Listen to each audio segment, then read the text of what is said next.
오늘은 개혁주의와 세대주의로 본 요한계시록 강의 98번째 말씀을 전하겠습니다. 오늘 제목은 구세주가, 메시아가 심판주로 오시다, 이렇게 제목이 되겠습니다. 요한계시록 19장 1절 말씀을 보면은 또 내가 하늘이 열린 것을 보니 보라, 백마와 그것을 탄 자가 있으니 그 이름은 신실함과 진실이라. 그가 공의로 심판하며 싸우더라, 이렇게 말씀을 합니다. 여기에 지금 이 말씀은 예수 그리스도의 재림에 관한 말씀입니다. 싸우시는 모습을 보이는 예수님의 오심, 이것은 예수 그리스도의 재림을 말씀하고 있습니다. 예수님께서 재림하실 때 두 가지 양상으로 이렇게 나타난다고 믿는 그리스도인들이 많이 있습니다. 이것을 전천년설이라 이렇게 이름을 붙이기도 합니다. 미국에서는 복음주의 그리스도인 가운데 40%가 이렇게 믿고 있다고 하는, 굉장히 많은 사람들이 그렇게 믿고 있다고 하는 것입니다. 이 두 가지 다른 사건은 무엇인가? 휴거입니다. 또 재림입니다. 둘 다 예수님이 오시는데 휴거 그리고 재림, 이 두 가지 다른 사건으로 예수님의 재림의 두 가지 양상을 이해한다고 하는 것입니다. 자, 그러면 휴거는 무엇인가? 예수님이 성도들을 데려가시기 위해서 오시는 것을 말씀합니다. 그러면 그리스도의 재림은 무엇인가? 예수님이 성도들과 함께 오시는 것을 말씀합니다. 그러니까 휴거는 예수님이 성도들을 데려가시기 위해 오시는 것이고, 재림은 예수님이 성도들과 함께 오시는 것을 말씀합니다. 휴거에 관한 구절로서 요한복음 14장 2절로 3절을 봅니다. 가서 너희를 위하여 거처를 예비하면 내가 다시 와서, 재림을 말씀하죠. 다시 오시는 것. 내가 다시 와서 너희를 내게로 영접하여 나 있는 곳에 너희도 있게 하리라고 말씀을 하셨습니다.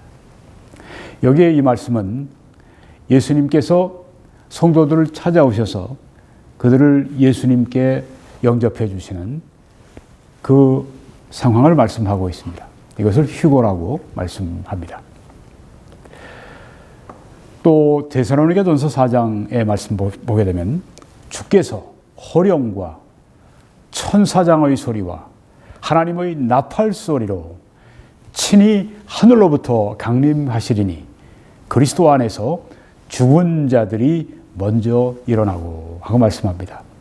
친히 예수님께서 하늘로부터 오신다고 말씀을 했습니다.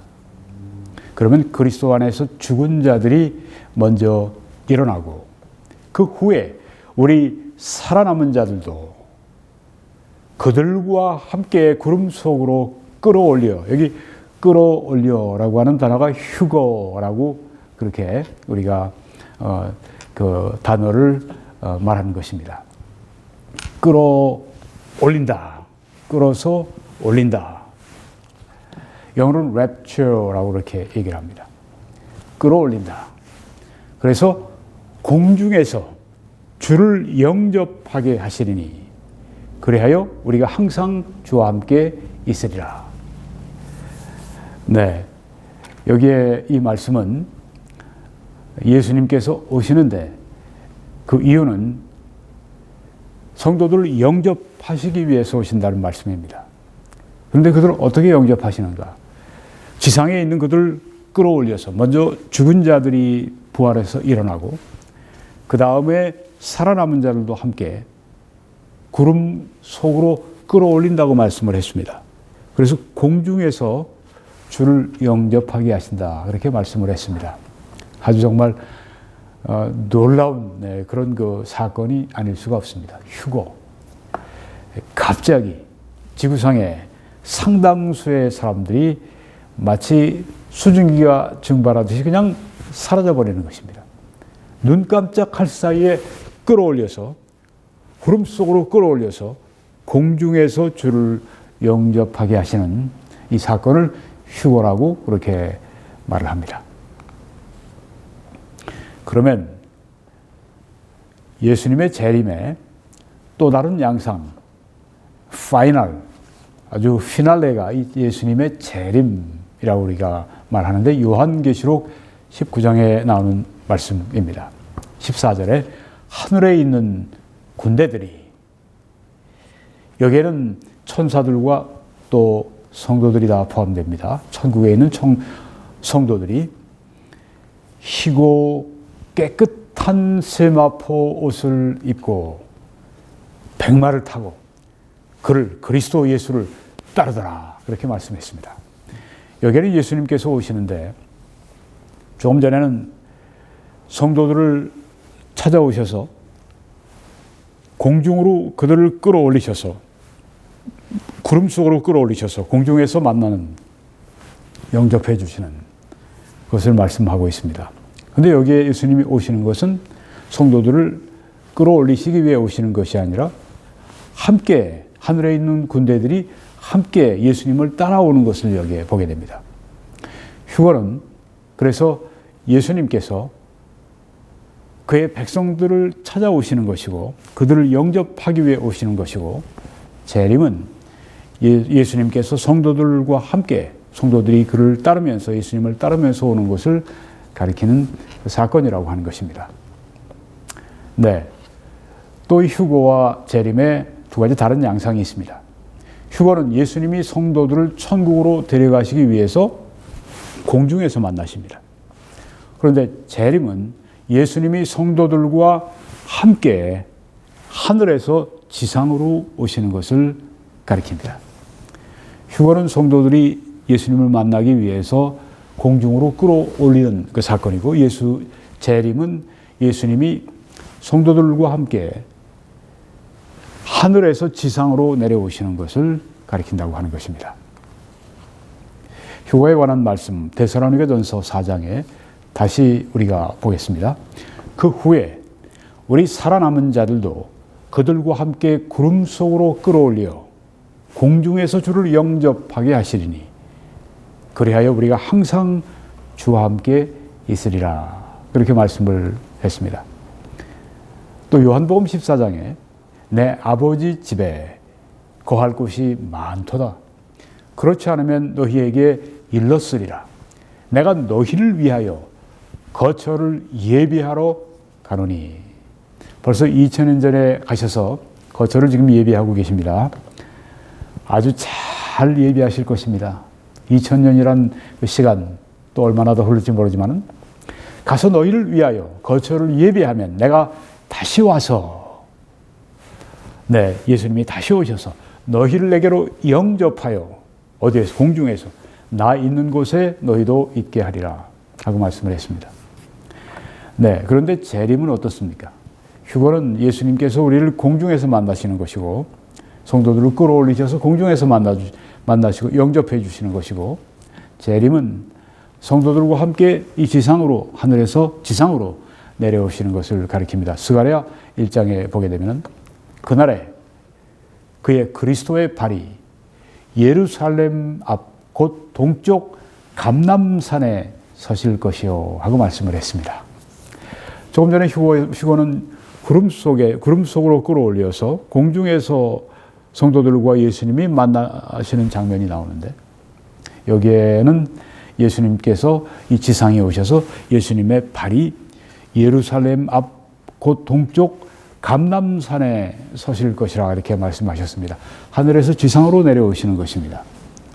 감람산은 그 한가운데가 동서로 갈라져서 매우 큰 골짜기가 되어서, 그러니까 이제 이 지진이 나서 동과 서로 쫙 갈라지게 되고 매우 큰 골짜기를 이루게 되고 산 절반은 북으로 절반은 남으로 옮기고 이 감람산에 두 봉우리가 있는데 이제 그 사이로 골짜기가 만들어지고 그래서 산 절반이 북으로 또 나머지 절반이 남으로 옮기는 대지진이 여기에 있게 되는 것을 보여주고 있습니다. 네, 그래서 여기에 이 말씀 예수님의 이 발이 감람산에 서실 때 이렇게 지진이 나게 되는 것을 말씀합니다. 예수님의 재림은 하늘에서 땅으로 예수님이 오시는 것을 가리키고 있다고 하는 것입니다. 그 다음에 휴거는 예수님의 심판이 전혀 나타나 있지 않습니다. 그런데 재림에는 예수님의 심판이 아주 강력하고 심지어 아주 충격적인 예수님의 심판이 거기에 나타나게 됩니다. 우리가 2000년 전에 오신 예수님은 어린 양으로 그렇게 비유가 되셨습니다. 그래서 예수님에게 한량없이 자비로우시고 긍휼과 은혜가 많으시고 그렇게 우리가 예수님을 봅니다. 그런데 재림하실 때에는 예수님이 얼마나 무섭게 심판하시는지 아주 그 말씀 보면 충격을 받는 그 예수님의 심판이 재림에 있는 것을 보게 됩니다. 근데 휴거에는 예수님의 심판이 전혀 나타나 있지가 않는다고 하는 것입니다. 휴거에 보면 다시 데살로니가전서 4장에 주께서 호령과 천사장의 소리와 하나님의 나팔 소리로 친히 하늘로부터 강림하시리니 오시리니 그리스도 안에서 죽은 자들이 먼저 일어나고 네, 아주 큰 나팔 소리 예수님이 오신다고 하는 것을 성도들이 들을 수 있도록 그렇게 이 놀라운 이 소리가 있고 그 다음에 부활이 있습니다. 그 후에 우리 살아남은 자들도 이들은 부활할 필요가 없습니다. 아직 살아있으니까요. 부활한 그들과 함께 구름 속으로 끌어올려서 공중에서 주를 영접하게 하시리니 그리하여 우리가 항상 주와 함께 있으리라. 여기에는 만남의 기쁨, 환희, 평안, 감사 이런 것으로 가득 차 있습니다. 여기에는 심판이 전혀 보이지 않습니다. 그런데 이 재림에 관한 말씀은 다릅니다. 마태복음 24장 27절에서 보면 번개가 동편에서 나서 서편까지 아주 번쩍임 같이 그냥 삽시간에 이 하늘을 지나가는 이 번개 그처럼 인자의 임함도 예수님의 재림도 그러하리라. 죽음이 있는 곳에는 독수리들이 모일 것이니라. 예수님의 재림에 아까 예수님의 휴거에는 부활이 있었는데 여기 예수님의 재림에는 죽음이 있는 것을 보게 됩니다. 부활, 여기는 죽음. 네, 완전히 이 성격이 다른 것을 보게 됩니다. 독수리들이 모일 것이니라. 사체들 위에. 그날 환난 후에 아주 무시무시한 환난이죠. 아마게돈 전쟁의 그 무시무시한 환난 후에 즉시 해가 어두워지며 달이 빛을 내지 아니하며 별들이 하늘에서 떨어지며 무시무시합니다. 하늘의 권능들이 흔들리리라. 평안이 아니라 여기에는 혼돈과 아주 무서운 그런 광경이 여기 나타납니다. 그때 인자의 징조가 하늘에서 보이겠고 그때 땅의 모든 족속들이 통곡하며 그들이 인자가 구름을 타고 능력과 큰 영광으로 오는 것을 보리라. 아까는 성도들에 관한 말씀이었습니다. 성도들을 부르셔서 그들을 구름 속으로 끌어올리셔서 공중에서 만나시는 아름다운 만남의 장면인데 여기에는 대상이 땅의 모든 족속들이라고 했습니다. 여기는 불신자들도 다 포함이 되죠. 그들이 통곡한다고 했습니다.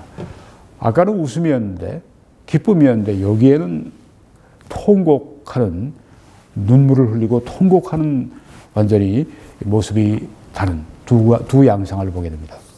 그들이 인자가 예수님이 구름을 타고 능력과 큰 영광으로 오는 것을 보리라. 땅의 모든 족속들이 바라보기만 하고 있는 것입니다. 끌어올리고 그런 거 없습니다. 네, 이렇게 휴거와 재림이 두 가지 양상으로 다르게 성경에 묘사가 되고 있는데요. 그러면 휴거가 언제 일어나는가 하는 것입니다. 밑에 보시게 되면 7년 대환란의 사진이 있습니다. 7년간의 아주 무서운 환란기가 찾아오게 됩니다. 미래 사건입니다. 이 성경을 요한계시록을 문자적으로 보게 되면 7년 대환란을 찾아보게 됩니다. 7년간의 미중유의 전무후무한 대환란이 이 땅 위에 오게 됩니다. 지진, 기근, 전쟁, 온갖 악과 불행과 재앙이 찾아오는 시점이 7년 대환란입니다. 그 이전에 인류가 아담부터 시작해서 7년 대환란 이때까지 있었던 그 수천 년의 혹은 그 이상의 세월 동안 모든 환란을 다 합쳐도 이 7년 대환란과 비교가 안 될 만큼 무서운 7년 대환란의 시기. 그런데 전 환란설은 맨 왼쪽에 보시면 7년 대환란이 있기 전에 휴거가 있다고 믿는 그 성경 해석이 전 환란설입니다. 그러니까 환란 전에 휴거가 된다고 해서 전 환란설입니다. 또 중간에 보시게 되면 7년이니까 3년 반입니다. 3년 반에 휴거가 일어난다. 7년 대환란의 3년 반에 그때 성도들이 다 휴거가 된다. 중환란설 그렇게 말을 합니다. mid-tribulation. 조금 전에는 pre-tribulation. 맨 오른쪽에는 7년 대환란이 끝날 때 그때 이제 휴거가 일어난다. 그러니까 후환란설이라고 이렇게 환란 후에 휴거가 있다. 그렇게 믿는 것을 후환란설 그렇게 말을 합니다. 전환란설, 중환란설, 후환란설. 휴거의 시기에 대한 이런 다른 입장이 있습니다. 전천년설의 관점은 무엇인가?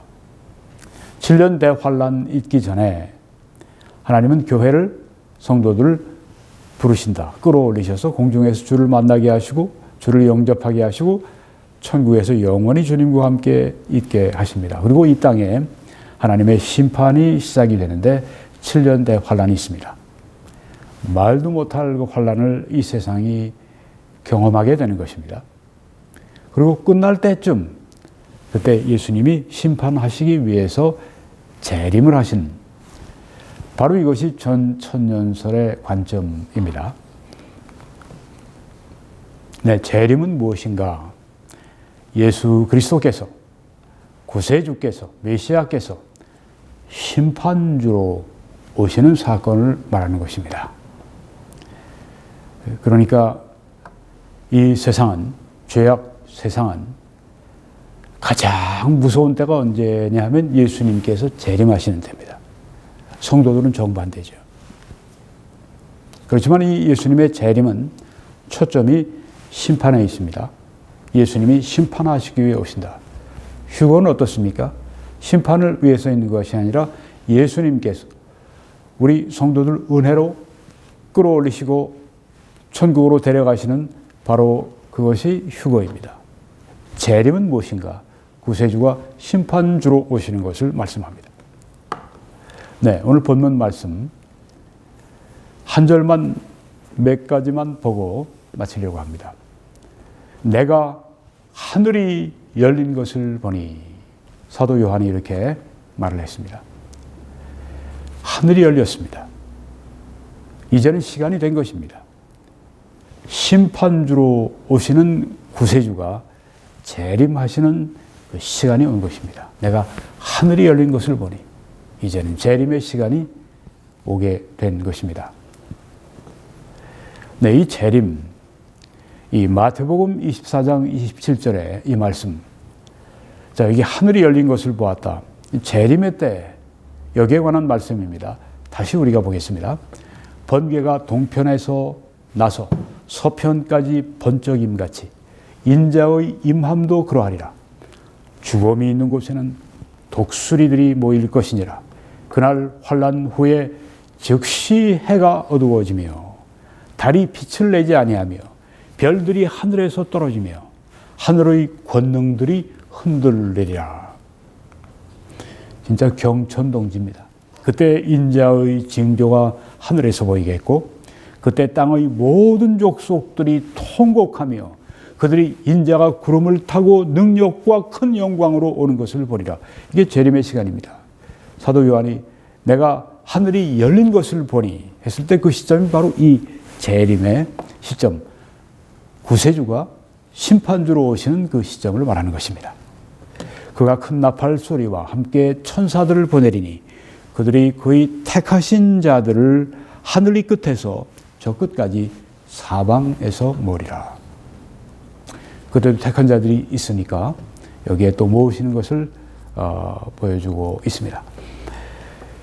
그 다음에 보라 백마와 그것을 탄 자가 있으니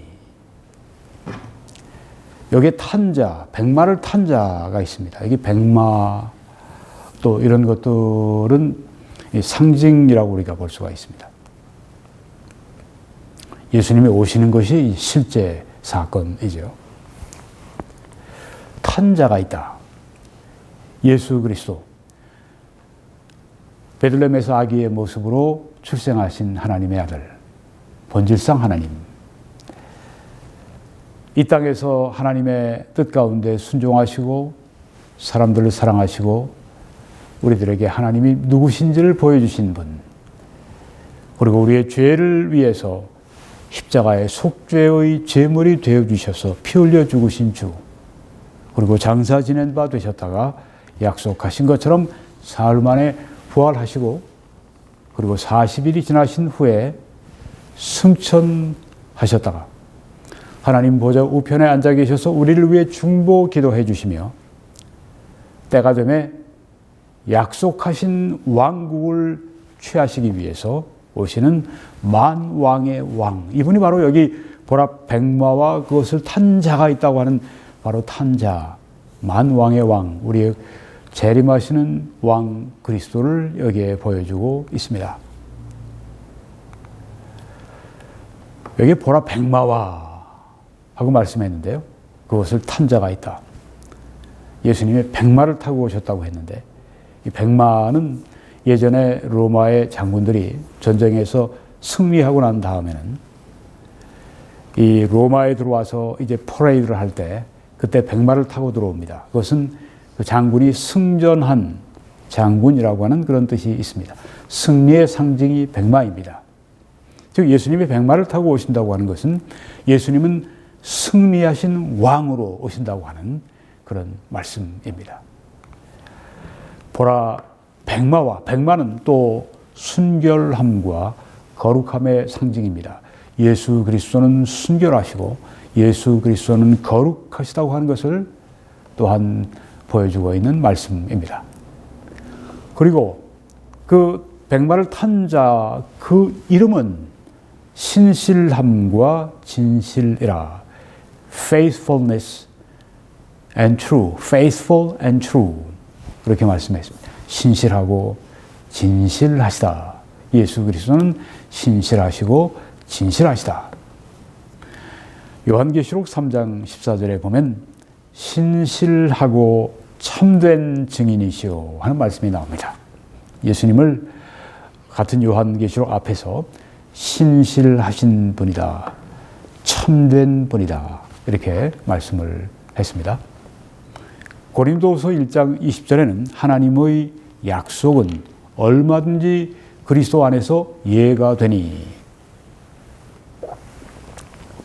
하나님의 약속은 예수님 안에서 노가 되지 않습니다. 항상 예스가 된다고 하는 것입니다. 하나님의 약속은 예수 그리스도 안에서 항상 이루어집니다. 신실하시기 때문입니다. 참되시기 때문입니다. 또 디도서 1장에 이 영생은 거짓이 없으신 하나님이 영원 전부터 약속하신 것인데 하고 말씀했습니다. 거짓이 없으시다. 예수님께서는 진실하시다. 신실하시고 진실하시다. 하나님, 예수님이 곧 하나님이시죠. 요한복음 8장에도 보면 내가 진리를 말함으로 예수님이 말씀하셨습니다. 예수님은 진리를 말씀하십니다. 신실하고 참되시다고 하는 말씀이 성경 도처에 나오는 것이죠. 예수님이 신실하신 것은 우리의 구원, 우리의 삶 가운데 있을 뿐 아니라 예수님이 신실하시다고 하는 것은 심판하시는 곳에도 신실하시다고 하는 것입니다. 참되시다고 하는 것입니다. 하나님의 약속하신 바를 그대로 이루신다고 하는 것입니다. 재림은 예수님의 심판이십니다. 그래서 재림은 예수님의 신실하심을 증거하는 사건이라고 하는 것입니다. 때가 되면 약속하신 바처럼 오십니다. 재림은 성경에 예수님이 처음 오시는 초림보다 더 많이 강조가 된 아주 중요한 진리입니다. 또 이 말씀에 그가 공의로 심판하며 싸우더라고 말씀했습니다. 공의, righteousness, 의로움으로 심판한다고 말씀을 했습니다. 예수님은 심판하실 때 항상 정의롭게 심판하십니다. 거의 거룩하신 성품이 죄에 대해서 거룩하고 공의롭게 반응하신다고 하는 것이 나타나는 것입니다. 예수님은 거룩하시기 때문에 심판하시는 것도 거룩하시고 또한 의로움과 정반대가 되는 그 죄에 대해서 예수님은 또한 거룩하게 의롭게 반응하시게 된다고 하는 것입니다. 그래서 죄인들을 반드시 거룩한 심판을 하신다고 하는 것입니다. 거룩하신 하나님이시기 때문에 반드시 죄에 대해서 죄인들에 대해서 벌하신다고 말씀하시는 것입니다. 네, 신실하신 주는 죄인을 심판하지 않으실 수가 없습니다. 하박국 1장에 보면은 주께서는 눈이 정결하심으로 순결하심으로 악을 참아 보지 못하시며 사악을 죄악을 참아 보지 못하시거늘 반드시 죄에 대해서는 그리스도의 심판이 따른다는 말씀입니다. 이는 정하신 사람으로 하여금 천하를 공의로 의로움으로 심판할 날을 작정하시고 성경에 사람이 한 번 죽는 것은 정하신 것이요 그 후에는 심판이 있다고 말씀했는데 여기에 정하신 사람은 예수 그리스도를 말씀합니다. 온 천하를 모든 사람을 공의로 심판할 날을 작정하셨다고 성경에 말씀하고 있습니다. 또 마지막으로 이제 그가 공의로 심판하며 싸우더라 하는 말씀이 나옵니다. 싸우더라. 예수님은 이전에는 십자가를 지시기 위해서 대제사장 또 그 산헤드린 공회원들에 의해서 모욕을 당하시고 매도 맞으시고 채찍도 맞으시고 침뱉음도 당하시고 가시로 된 면류관으로 씌워서 그것을 또 때려서 꼭 그 예수님의 이 머리에 박히게 그렇게 당하는 수모를 당하시고 매를 맞으시고 십자가에서 못 박혀 피 흘려 죽으시고 예수님께서는 그때 아주 온유하게 예수님을 정죄하고 예수님을 모욕하고 예수님을 박해하는 그들에게 온유하게 대하셨지만 예수님은 여기에 재림 때 싸우시더라고 말씀을 했습니다. warrior, 군사가 되신 것입니다. 요한계시록 19장 15절에 보니까 그의 입에서 예리한 검이 나오니 이 말씀은 심판하시는 것뿐 아니라 심판을 집행하시는 것을 여기서 보게 됩니다. 그의 입에서 예리한 검이 나오니 그것으로 만국을 치겠고 친히 그들을 철장으로 다스리며 예리한 칼로 만국을 쳐버리고 또 철장을 가지고 그 만국을 다스리시고 그렇게 아주 무섭게 심판하시는 것을 여기서 볼 수 있습니다. 어떤 사람들은 예수님을 평화의 왕으로만 생각을 합니다. 그래서 전쟁 이야기나 뭐 이런 얘기 나오고 하게 되면 심지어 심판 얘기 나오고 하면은 다 버리려고 합니다.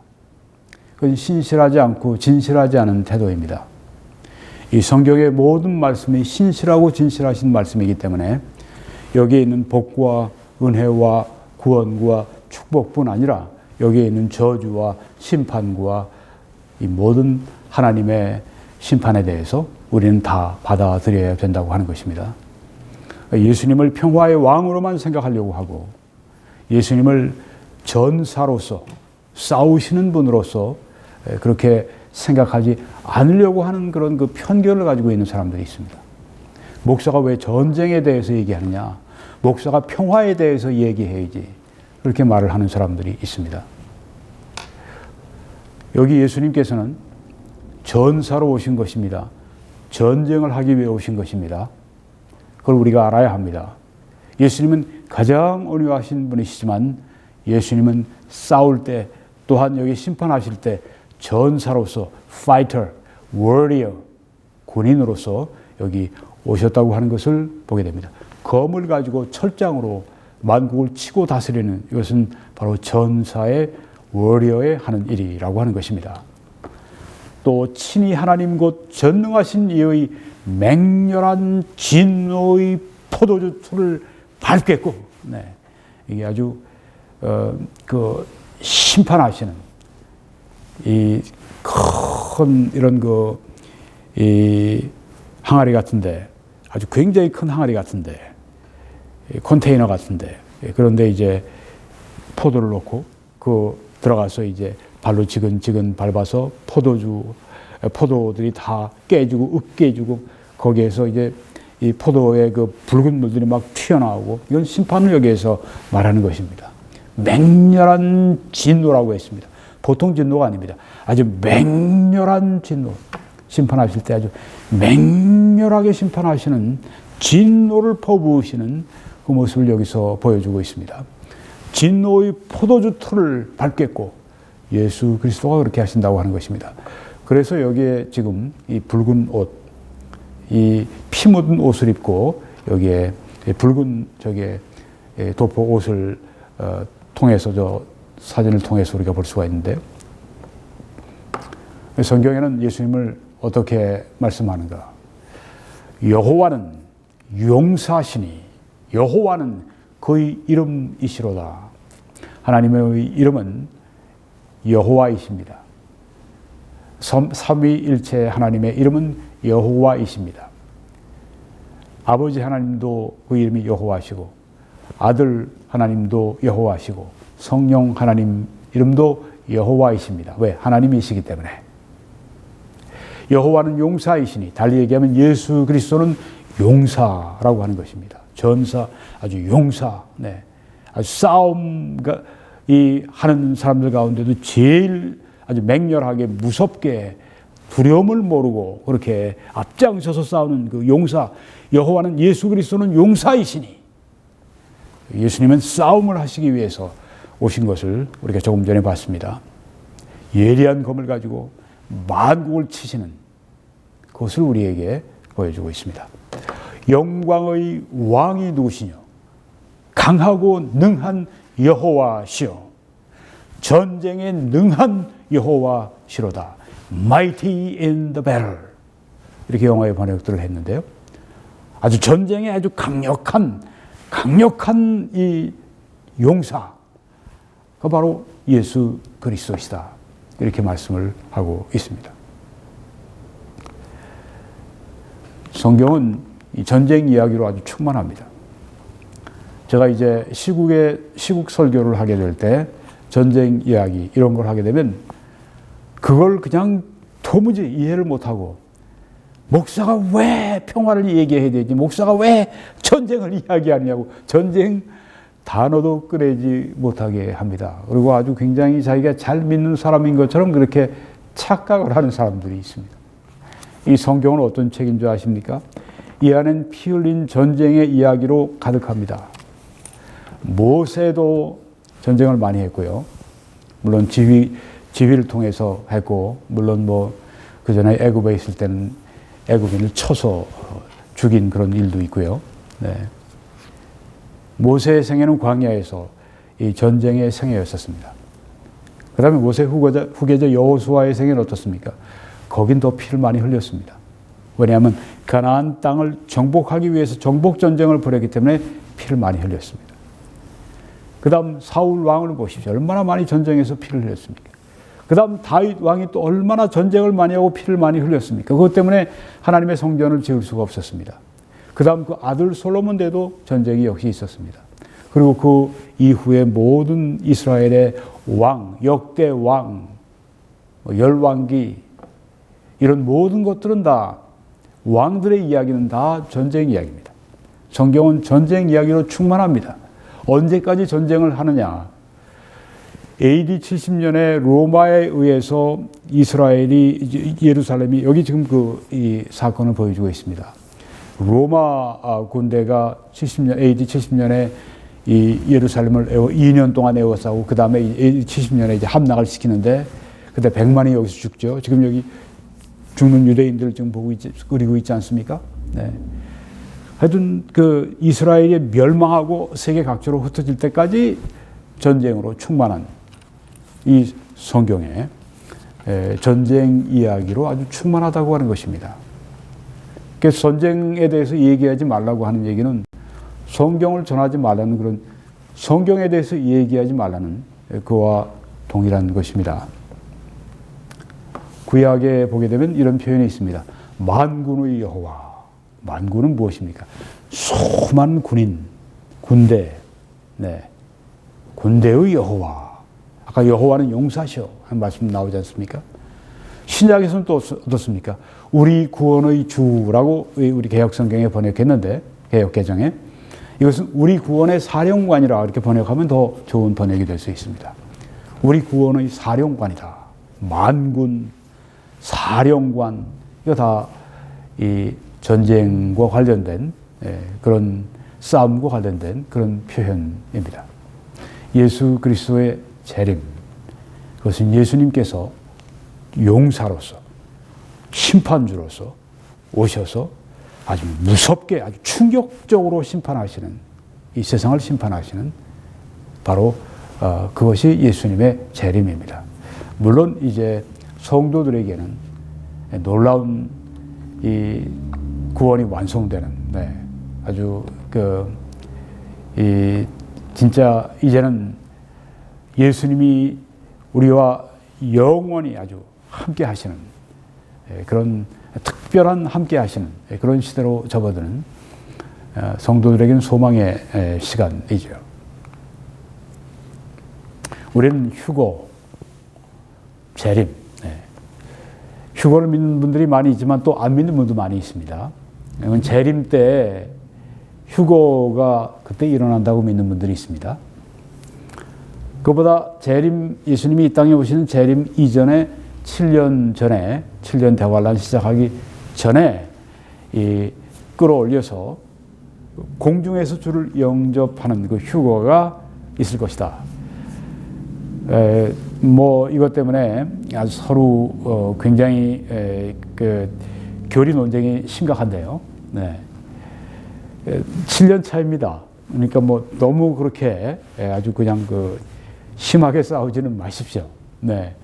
다른 점을 지적할 수는 있겠지만은, 그것 때문에 그리스도 안의 교제를 깨지도 마시고, 그렇게 다르게 성경을 볼 수도 있구나.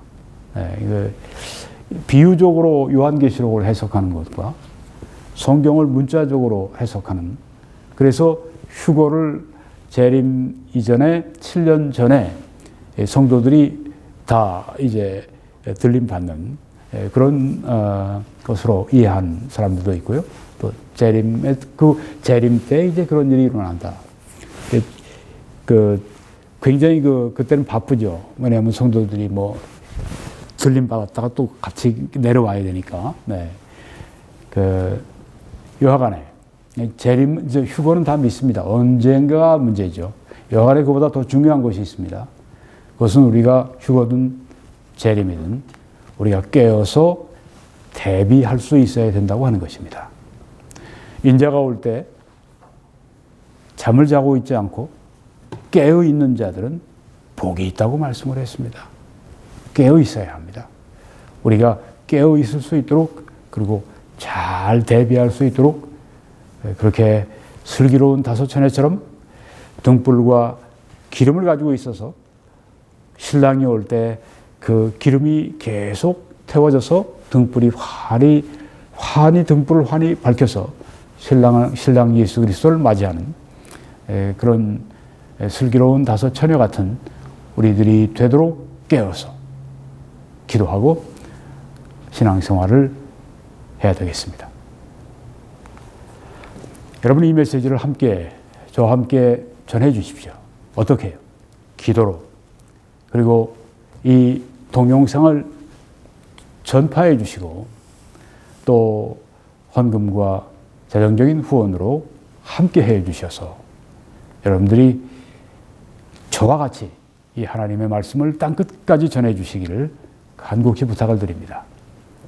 댓글로 성원해 주신 분들께 감사의 말씀을 또 드립니다. 이 정보를 활용해서 그렇게 재정적으로 함께 해 주시기를 바랍니다. 하나님의 특별하신 축복이 여러분들과 함께 하시기를 계속 기도합니다. 그리고 이 웹사이트에 들어오셔서 업데이트되는 그런 그 동영상들을 보시고 해 주시기를 바랍니다. 저는 밴쿠버 필그림 교회에서 매주일 오후 2시에 설교합니다. 예배를 드립니다. 저희들은 서리에 위치해 있습니다.